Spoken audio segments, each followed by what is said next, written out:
xildhibaan Cabdullaahi Aadan Axmed Balaag oo xubinka guddiga maaliyadda golaha shacabka Jamhuuriyadda Federaalka Soomaaliya oo maanta safar ku yimid magaalada Xudur laguna soo dhaweeyay ayaa sheegay in xildhibaanada golaha shacabka marka ay kalfadhiyada xirmaan looga baahan yahay inay dib ugu laabtaan deegaan doorashadooda si ay u ogaadaan xaaladaha dadka iyo deegaanka ay metelaan ujeedadiisuna ay intaasi tahay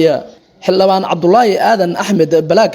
ayaa sheegay inta uu ku sugan yahay magaalada Xudur inuu kulamo la qaadan doono qaybaha kala duwan ee bulshada maamulka laamaha amniga oo ka wareysan doono howlgallada xureynta cadawga shabaab dalka looga sifaynayo ee geesiyaasha ciidanka xoogga dalka Soomaaliyeed ay wadaan xaaladaha nololeed ee bulshada horumarada deegaanka ku tallaabsanayo iyo caqabadaha jira si marka uu dib ugu furmo kalfadhiga ugu horeeya ee baarlamaanka u horgeeyo ayuu yiri xildhibaan Cabdullaahi Balaag waxaana intaas ku daray in wixii talo iyo tusaale ee dalka iyo dadka horumarkooda iyo wadajirkooda ka shaqeynaya uu horseedi doono maadaama gobolka Bakool inta badan saameyn badan ay ku yeesheen abaaro ku soo noqnoqday iyo dhibaatooyinka argagixisada al-shabaab faraxsana nigeek in suurtagalana gobolka dibhanka nagada sidoo caadada ama shuruucda dawladnimada dhikaasona dadka golayaasha ka jare especially golaha shacabka kalfadhiyaasha markii la hiro wali heerarka sheegayaan aniyo deegaanka dibanka nagadan dad warbixin siiyaan marxaladii oo ka sugan yihiin la raay dhigansidaan ku qayb galaan dabcan uu geeka walaaliin baahnay mahla korna oo haay bulshada ma baahanta ma walbarasho baahanta ma biyo iyo meel raay eelala baahanta walaal xildhibaan dawlad ka tirsan lagu fadaa in shacab sheeha kanaga geeka masiin hayna nasiib daradaas Soomaaliya oo dhan bahayta hatta wali yar kore oo gaaranin ata oo runtii adoon reer koonfur galbeed ini hatta gobolada kale na dhaama marka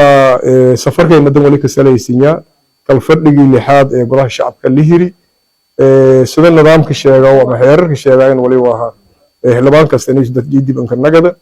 oo uu soo qiibsado meel raay marxaladii oo ka sugan yihiin walaal warbixin iyo isbedelada dalka ku socdaan meel raay inuu soo warbixin ku si dadka la dhigansada markaan asaasiyanka kooy runtii eedan ka faraxsana intaan siin ku tabaay runtii wali rekord geeka ya xagga shacabka madalan fiiri ya xagga noloshii iyo jididkii oo furmi iyo meel raay geeka meel raay ku faylata ilaahayna way ku rajaayeen in ku sii faylahaata marka iswareysado doonaan fadhi iska wareysado doonaan wali kale runtii aan faday inaan hoosto ku hariiqo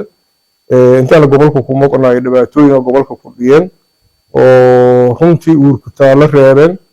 oo meel raay dad qaali ka dhamadeen dad qaali ka dhaawacmeen armo runtii waxyaalihii sheeni ama xilkasnimo darrada arintaas sheentina huba ani meel raay wali halshasadi la fadaayan hayn armayo laftiyan wala han safar ya kumada teenina meel raay isku wareysanan Maxamed Xasan Abdiraxmaan warbaahinta qaranka magaalada Xudur.